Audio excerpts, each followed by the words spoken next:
কি রে, জায়নামাজ কারেন্ট মারতেছে কেন? হ্যাঁ, আবার শট মারতেছে। এক কাজ করি, ইমাম সাহেবরে ফোন দেই। হ্যালো ইমাম সাহেব, আপনি জলদি জলদি আমার বাড়ির পাশে জমির মধ্যে আহেন। ঠিক আছে, আসতেছি। হ্যাঁ আচ্ছা। কি হয়েছে জীবন ভাই, এত তাড়াতাড়ি ডাক দিলেন? ইমাম সাহেব, নামাজ পড়ার জন্য যখনই আমি জায়নামাজে পা রাখি তখনই কারেন্টে শট মারতেছে। কি ভাই?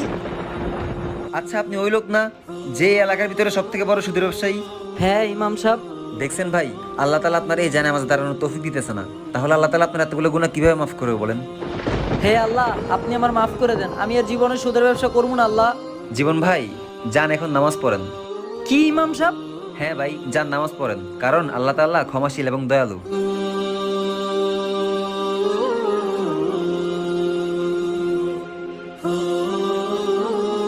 আল্লাহ নিশ্চয়ই ক্ষমাশীল। আমাদের ভিডিওটি ভালো লাগলে সাবস্ক্রাইব করবেন।